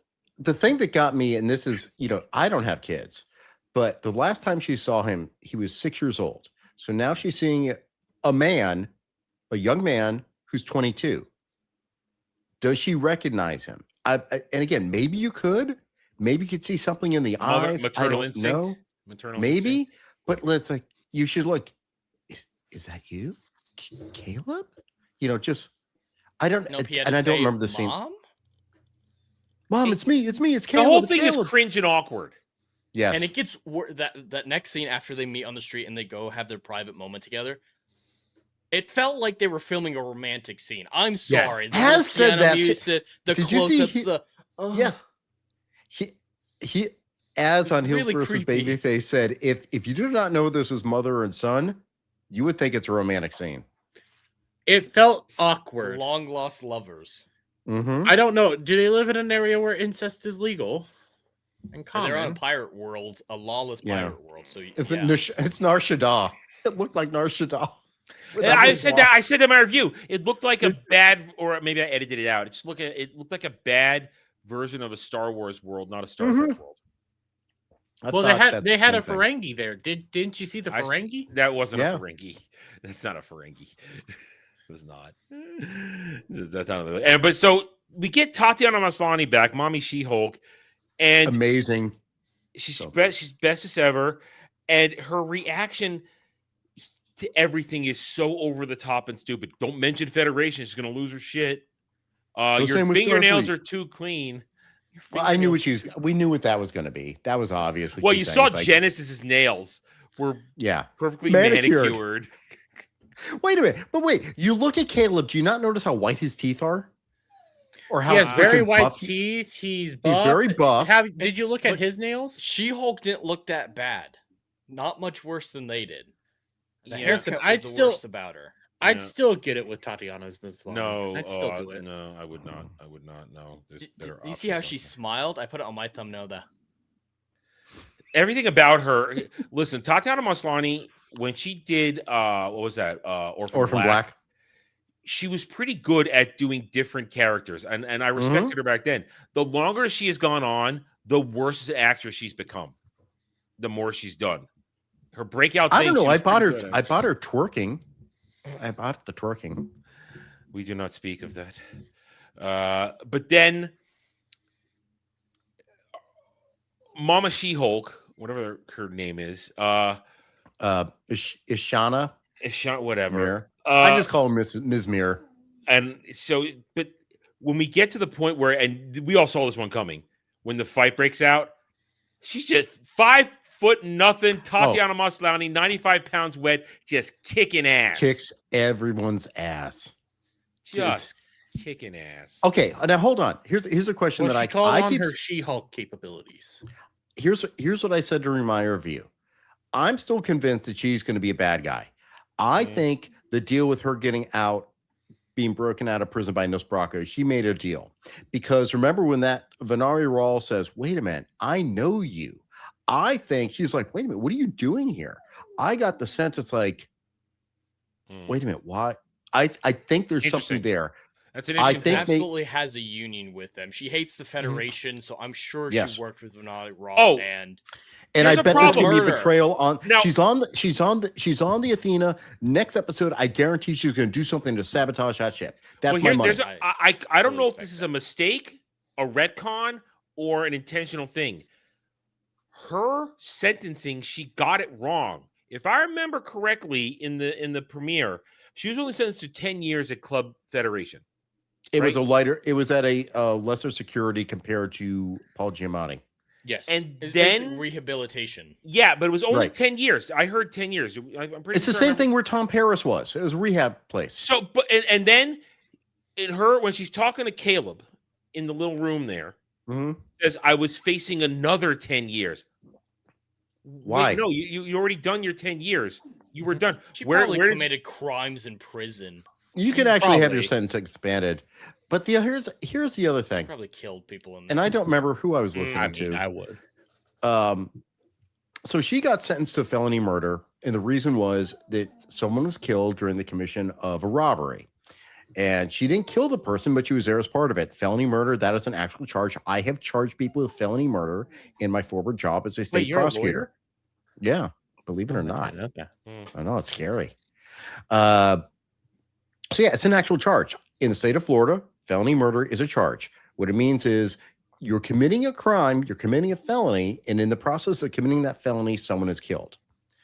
So that becomes felony murder. In this case, I think Nosbraka killed the Federation, the Starfleet pilot on the ship that they were stealing the rations from. And since she was participating in the robbery, she got tagged with felony murder. It's a legitimate charge, and she blames Holly Hunter. Here's the problem, and this is the reality of the situation. When I was a prosecutor, they didn't blame me. I would sentence people. They didn't blame me because I was doing my job. They didn't blame the judge because the judge is doing his job, his or her job. They blamed the public defender or the defense attorney because you did a shitty job for them. So she's mad at anybody, first off, there was no attorneys in that hearing that at wasn't all. a trial. That was just sentencing. I was sentencing. You still have an attorney there, and there would have been the Paul Giamatti for committing the murder. That wasn't part of the plan. But so that's right. Who she should be mad at. Holly Hunter has to be the thing that's it's a center for PTSD when they have Holly Hunter walking into the into sick bay. But it's also supposed to be a representation of the government bad. Well, here's what the judicial system bad. So what they're presenting at the time, the Federation at that time was a Federation more dictatorial because of the burn. So I think that's what they're trying to do. So like, they're acting really bad. They're acting very strict, not like the Federation of old. Like Jeremy says, government bad, which is complete opposite of the Federation. The Federation is a utopian society, post-scarcity society. Outside of it, yes, there's lawlessness, there's crime and all this stuff. But Starfleet and everything has always functioned within the bounds of law. And even with the burn, I can't imagine that they would lose that. Yeah, and that we criticized that at the beginning of this whole mess. It's just a complete misrepresentation of what Starfleet and the Federation were. But guys, that's how she years views later, that fills in all plot holes. Yeah. So, but Tana Maslany's character, Brad, that's a good point. I'll be very interested in see next week if she does turn out to have an opposite villain side to her. If it's all, I think she's going to be redeemed in the end by Caleb. Oh, yeah, I fully. Well, I think she turns. I think she's a bad guy, but she does get redeemed. Mm-hmm. She'll be a bad guy at one point, but then she gets redeemed and saves Caleb. That's what's going to be, and she's going to die. I think I did say on my review that in the end she's going to sacrifice herself. I think I said that or something. I think we combine our ideas. That I think she's going to be a bad guy, and in the end she's going to sacrifice being the bad guy to save her son. 100% agree. Yeah, it's all within the realm of possibility. It's all within the realm because so now we get to the whole what's going on after they rescue them. We get the big reveal of what Paul Giamatti's been doing, and I'll turn this over to Brad and Jed because they did the numbers on this. So we just asked Scrock. Yeah, but you know what I mean. You guys actually. So I just theorized how immensely. What the immense undertaking would be to do this, and how it's impossible to even really imagine it. But what he did is he took the Omega particle, put it in multiple particles in a landmine, and basically is. And I first thought that he was just basically going to create a border where no one would be able to cross, and he could have his own little empire. That's where I thought it was going at first, but no. Apparently, the Federation is so inept. Starfleet is so bad at its job that they couldn't spot Somalian pirates planting space mines literally in a sphere around all Federation space, which I don't think is even feasibly possible. So in the episode, they specifically are noting when the mines are getting laid. So it took them 3 months to make all these mines, and then the 2 days of this episode to place all these mines. It's impossible. And you know how many light years that is? You guys know how many light years that is. I know how many because I checked. Yeah. The Federation takes up approximately 8,000 light years in diameter. So that's 8,000 light years. Now, just to frame it, the distance from where Voyager was when it arrived at the caretaker array in the Delta Quadrant to Sector 001 Earth was 70,000 light years. It would take 70 years at high warp to reach the Federation. Now, obviously, there's some hinkiness because we can travel from DS9 back to Earth pretty easily. So, they do shave some time. We have to accept that just for plot convenience. But the bottom line is, I put into Grok, I said, what is the surface area of a sphere 8,000 centimeters in diameter instead of 8,000 light years? I cannot tell you this number because I don't know how to do this. It is over 201 million square centimeters. So just replace centimeters with light years. That's how big this sphere is. And then the number I got was 800 million square light years. And it's only square because we're just talking about the surface area, not the volume of the sphere. Yeah. And then you have to figure, I think it wasn't quite clear, but they said they set the mines. First off, you could see the mines on the screen, so they were close. But conservatively, it says 5 light years apart. The number of mines, I can't even count that. I don't know what this number is. I jokingly said millions, knowing that it's likely larger. 5 million dots. I mean, so there are 5. Let's just accept whatever Grok says. 5 million mines, Brad, set in 2 days. Well, the Omega particle. I mean, now, if one goes off and it spreads 20 light years, it's going to hit the other ones. There's going to be a chain reaction that literally wipes up galaxies. Brad, here was my response to them doing this. It's once again, as I said in my review, I said it today. They ran a check on Wiki at some Star Trek Wiki and said, show us something with space mines. ROM's self-replicating cloaked mines that plugged up the wormhole. There's another example. Except the problem is there's a difference. The wormhole is a fixed point in space that has one entry point between that and the DS9s. Isn't replicatable. And here's another example. I'm going to go back to the episode, the TNG episodes with the Klingon Civil War, when Data is given command of the USS Sutherland, and they set up a subspace network to see if the Romulans are crossing the border to a certain area. It's all connected through starships. So you can have that sort of thing, arranging the sensor array, which is basically what they did here. If you cross the sensors, they connect through like sensor paths and security beams, whatever. Is if you detect someone crossing through that area, just like cutting a laser beam, it triggers a bomb. Yeah, I know it. And that's Starbase in the Miyazaki episode had to store enough of these particles. That's a good question. I was calculating was trillions, and so this starbase had to contain millions of molecules. Molecules are small, obviously, but the containment for them isn't. No. And Dragonwise, I that's what I brought up. ROM's replicating cloaked space mines. You only had to lay certain part of them. After they turned them on, they self-replicated infinitely. And it took the Dominion it took the Cardassians Dominion about I'd say half a year to basically crack that code, because that's what they did eventually. But again, the wormhole was a fixed point in space. A planet would be a fixed point in space. That's say you could put a sphere around a planet of landmines to quarantine it off. That would work. Go to reference Star Wars when what the hell was the planet where in Rogue One? I don't know that shit. Scar. It's not Scar. It's that's Doctor Who. It starts with an S, but yeah. Yeah, we're shield in that one. The planetary shield around the planet where they went to steal the Death Star plans from. So that was surrounded by a shield. That's fine. You can. That's a confined area. That's fine.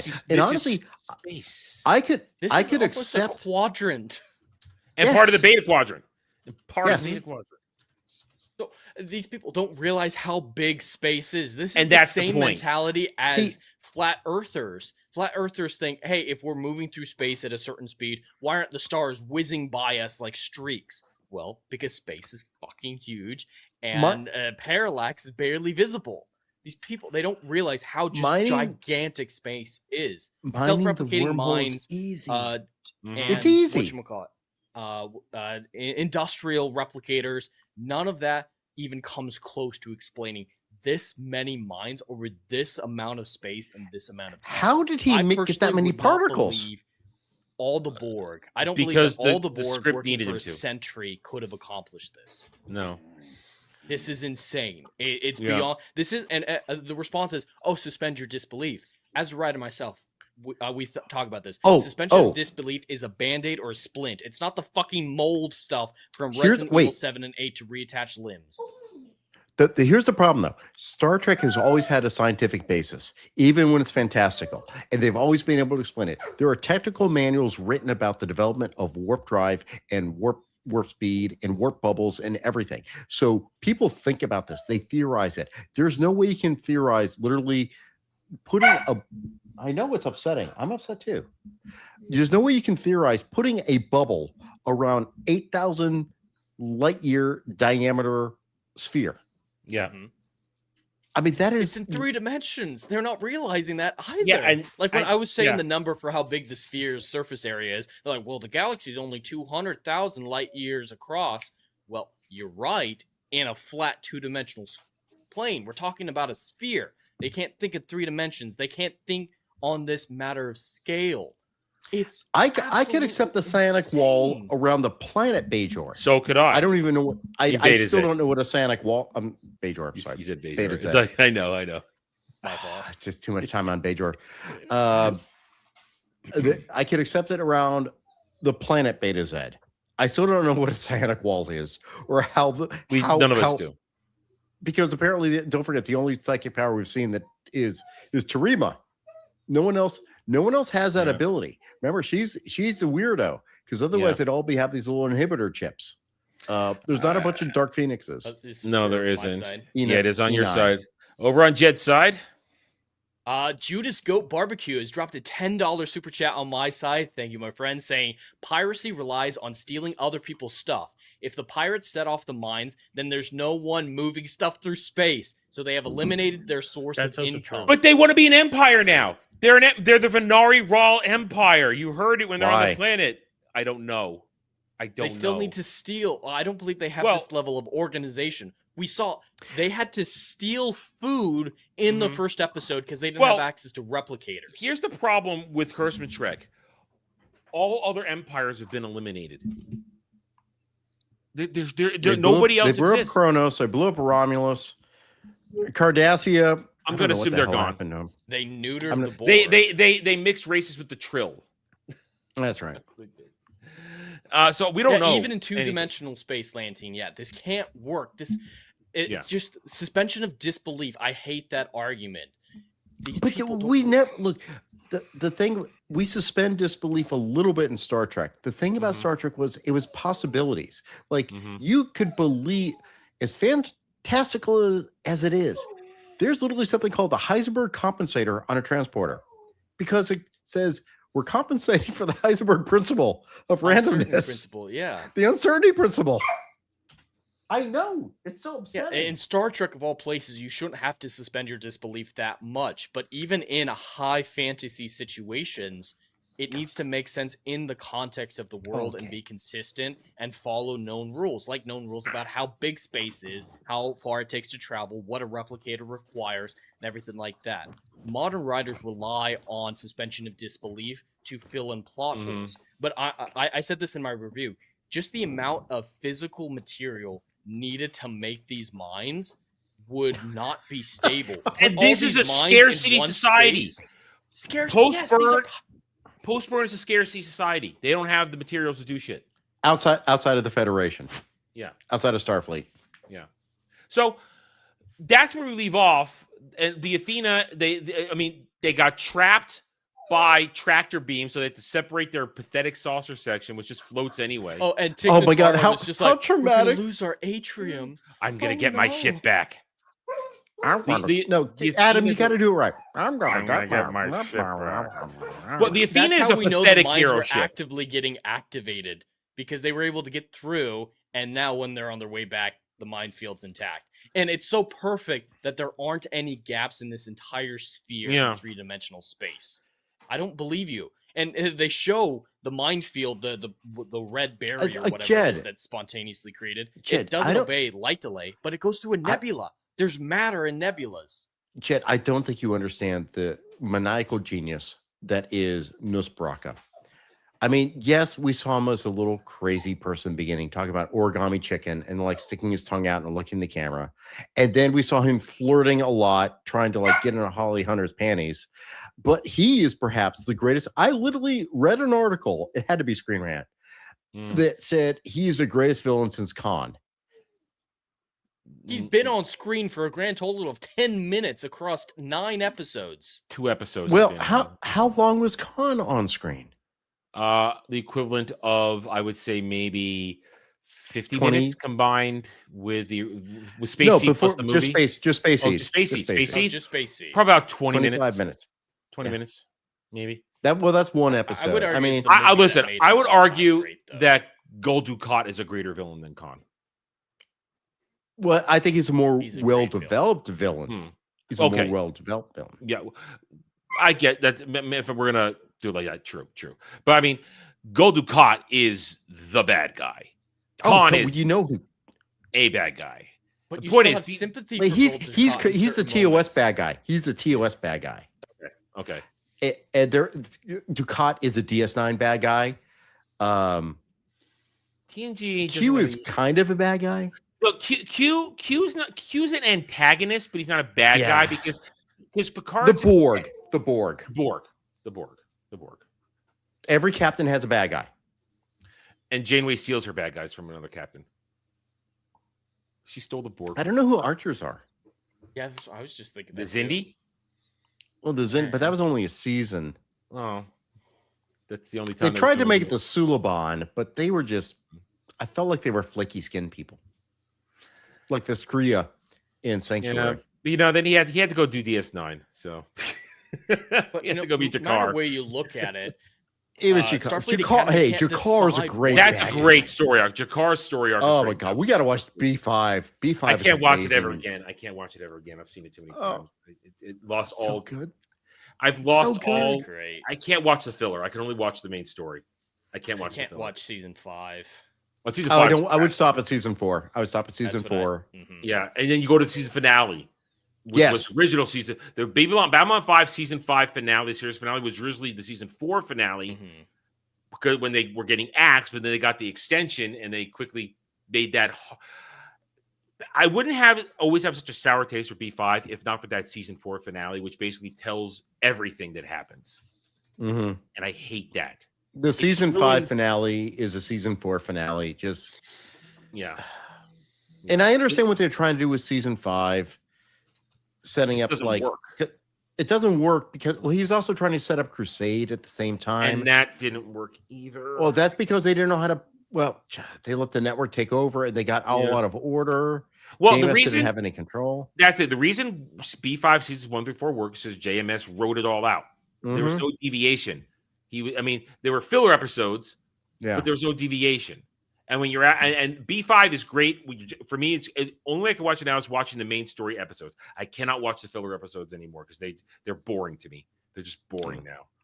And but that's just because I've seen it again. I've seen it as many times as I've seen DS9 and TNG, except the filler is not as quaint and humorous to me as the filler is for those. And honestly, I look at it and I'm like, I just feel so bad about the stars. I mean, Michael O'Hare. What happened to him? I mean, his psychological problems are documented. Jerry Doyle just dying, and Andreas Katsulas. You're not looking forward to the reboot? Well, that's never happening.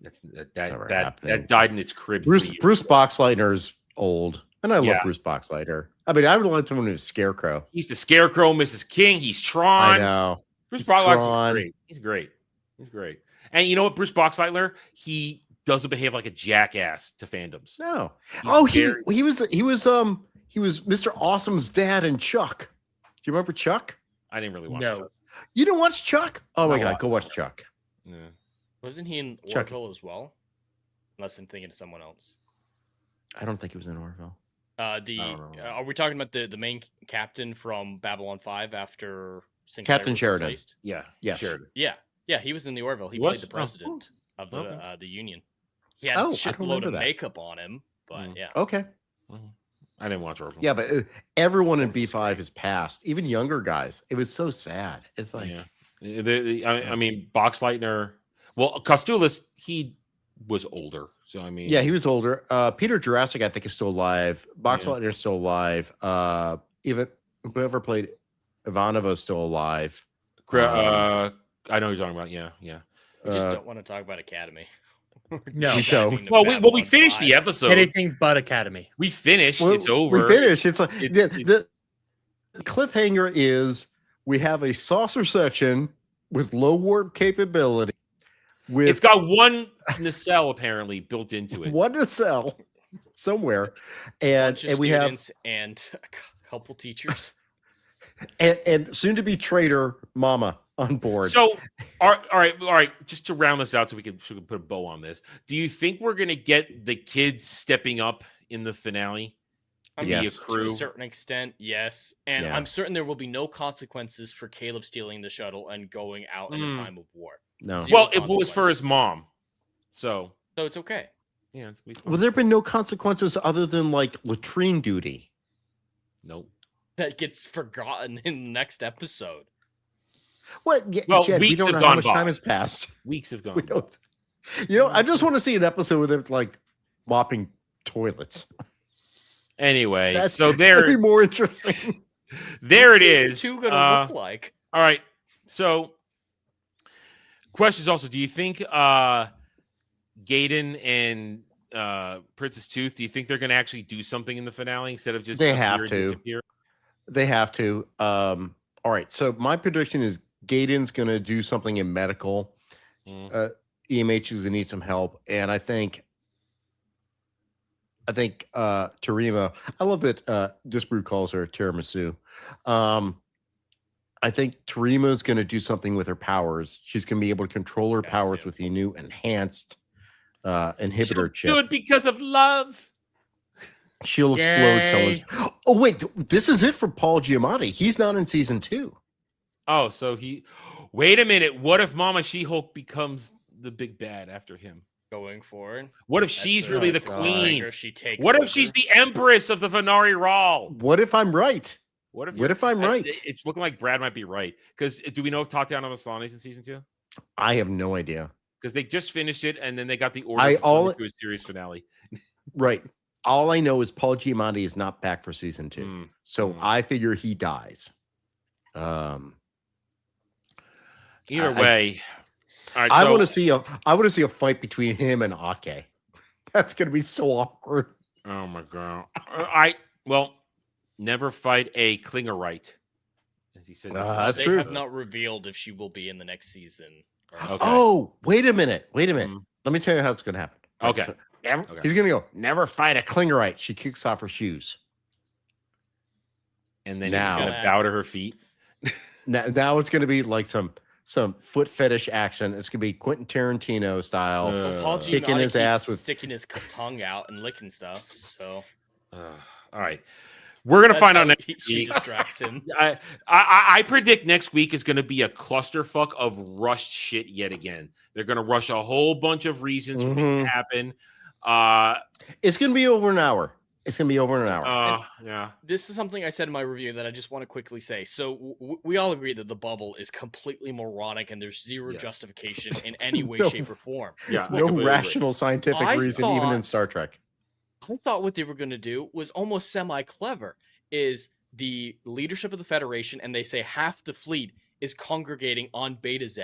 They said earlier that the Venali Rawl and the Beta Z people war with each other a lot. That's what this ionic wall is about. So have this bomb, make a couple of these bombs, one to make them close ranks and a second large one to take out Beta Z.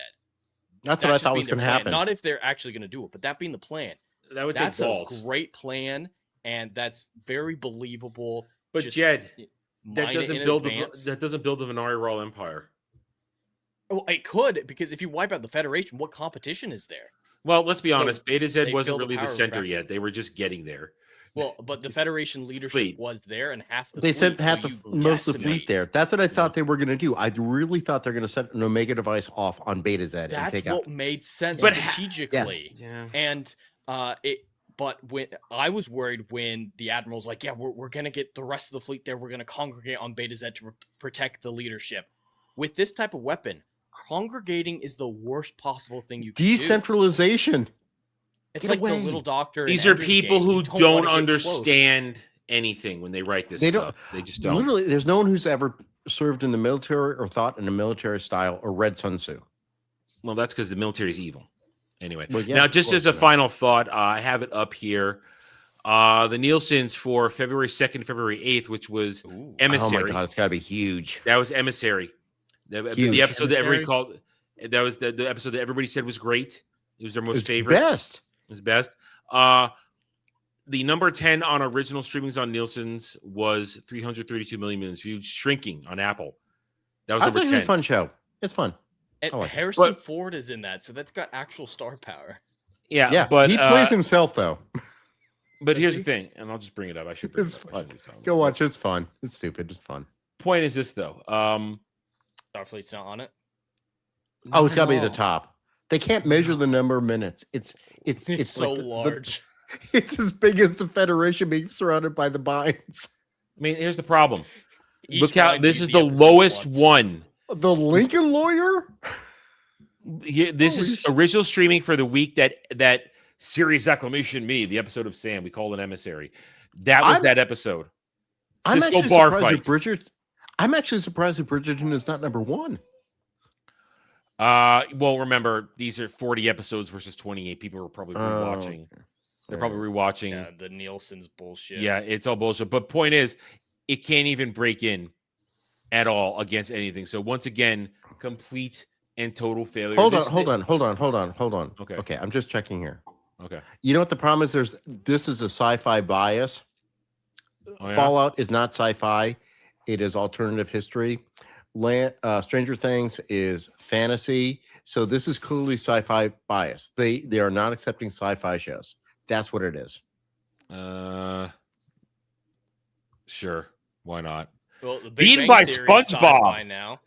Beaten by SpongeBob on their own network. Wait, On their own network. Wait, who's still watching Rizzoli and Isles? I don't know. Maybe they just released it. Well, it's on 3 different platforms, so that. Yeah. Oh my god! Hey, listen. Did you Sasha check- Alexander was smoking hot in that show. I know. I was having some PC issues. Did you check original, because that would potentially? We were be just on where it original. Okay, yeah, we were- that's where we I just started. went off it. Yeah, that's where I was. Oh, I just wanted to show Wait, you. That's what I'm saying. everything else. They don't like sci-fi. They exclude sci-fi No. specifically. Big Bang Oh, Theory that's is on a there. sci-fi show. That's not sci-fi. That's Now it is. alternate history. No, a Big Bang Theory is now sci-fi because of its sequel series. Do you know about that's that? so gay. Oh, where Stewart saves the universe. Wait, what? It's going to be a multiversal hopping epic. How Stewart puts the universe together after breaking. So Leonard basically, and, they took Sheldon's all the devices. secondary characters. You got Stewart, you got Bowie, you got the geologist, and the girlfriend, and Sheldon. I guess what happens is Sheldon causes a rupture in the universe. That's the only thing I figured. The plot description says Stewart goes to visit the school and accidentally breaks one of Leonard and Sheldon's devices when they're not watching. So Stewart breaks Sheldon's device, and that breaks the multiverse. I hated that show. And I it's just called want the laugh Stewart track. fails to save the universe. That's what the show's called.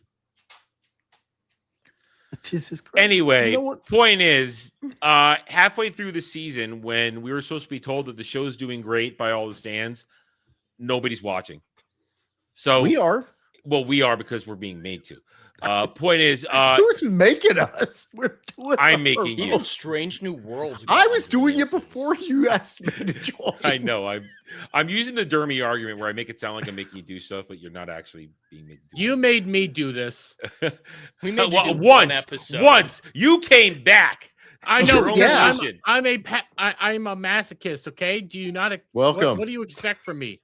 Welcome. Anyway, point is, sometimes these stands, fake fans want to make the argument, oh, it's gaining traction. People are enjoying it. Jed, we're not going. This is going to be one of those penultimate season finales where everybody suddenly watches it.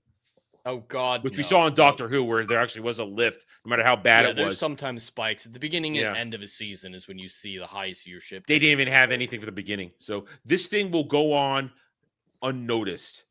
And They could still release it earlier this year. we were talking about this last night. I think, to your point, if they do it, they'll do it in December and roll it into next year through January. They could do a single dump. Oh, A bachelor. God, I That's hope- when you know it's going to be crap. I hope not, because then we're missing. That I'm ruins missing it. content. I need that's content. I know that content. ruins They it. That's re-edit ruins it us. into a movie. No, they don't Section have the money 31. for that. They don't have the. Oh, you Section watched that 31, one. I didn't watch exactly. that one. You watched that one. I just want to point out the amount of money they spent on this show, all 10 episodes, could have been used to remaster DS9. Yes. Oh, Don't- it would've don't not hurt cost me. anywhere near this Don't hurt much. me. Because yeah, this My show- dog is crying Take my about it. money.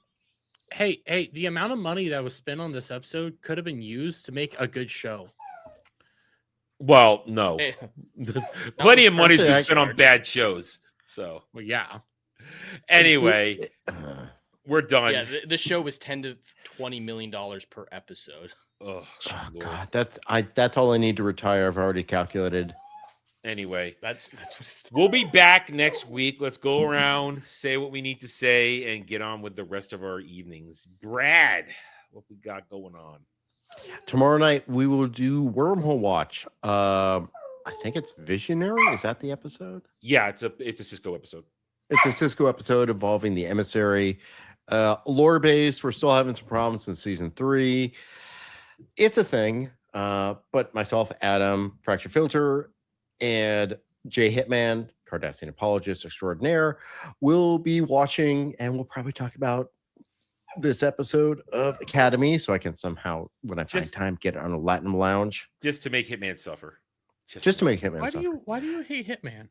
He brings it on himself. He brings it on himself. He says that Bajors are their own fault for them being enslaved and killed. Everything Hitman does, he brings it on himself. Onesies and quadrants and Major Barrett.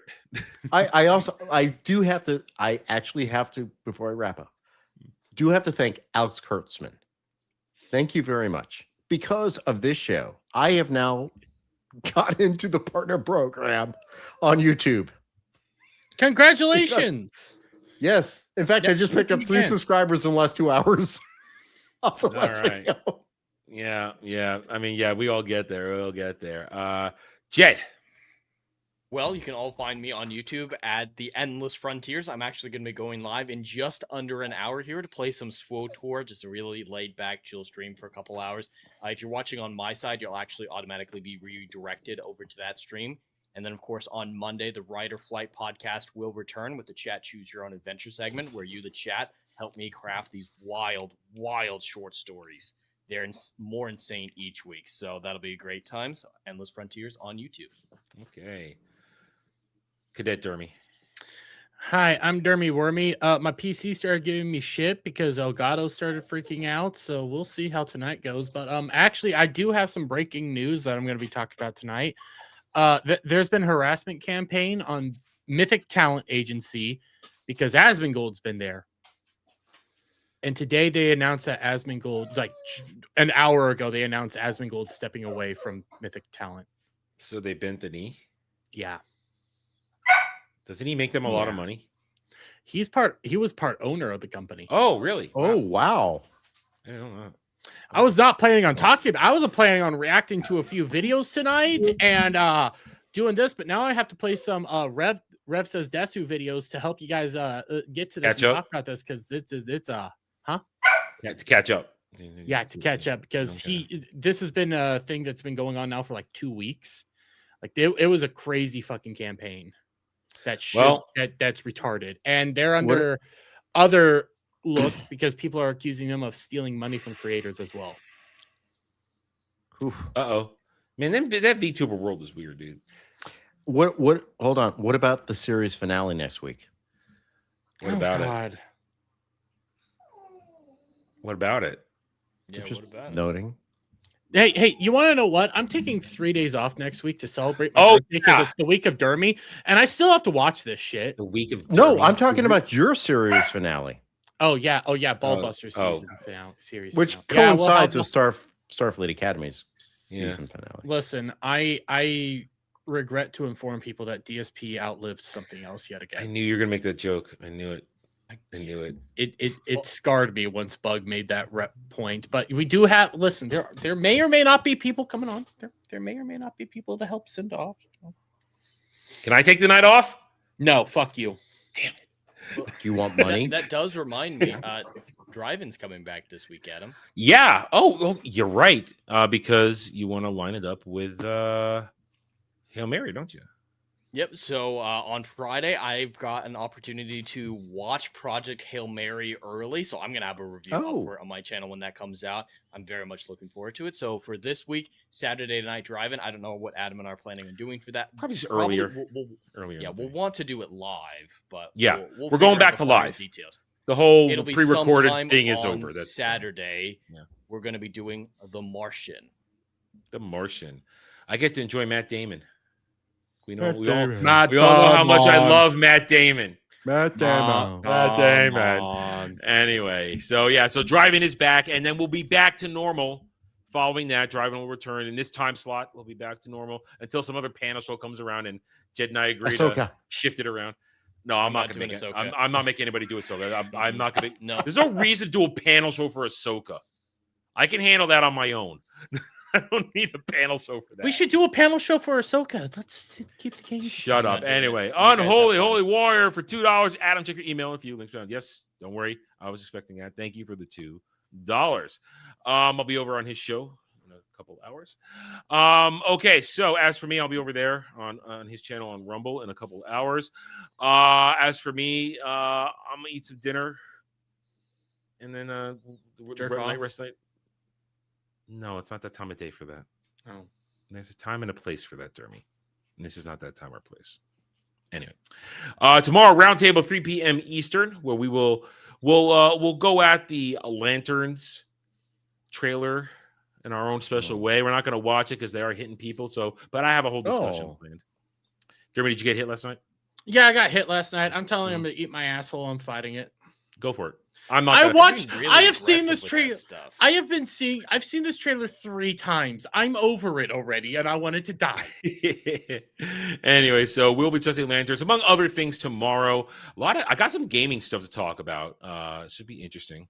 So we'll see what goes on. Either way, thank you, one and all, on my channel and over on Jed's channel for joining us tonight.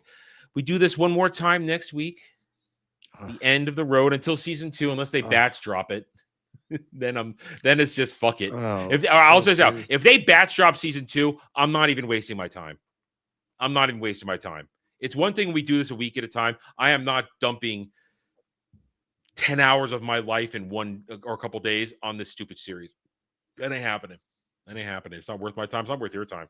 Anyway, but we'll be back next week with Where No Man Wants to Go reviews. All of us, well, 3 of us, will be doing our reviews next Thursday for the finale. I may or may not be working. You're gonna do an overall reaction. Is what you're gonna do, and you can take your time on that once it's done. You don't have to. Mm-hmm. You still have to watch the first part. You haven't seen the first 3 episodes. Don't remind me. I will remind you. Honestly, it might be the best 3. It just kept getting worse and worse. It kept getting worse. Yeah, it really did get worse and worse. It did.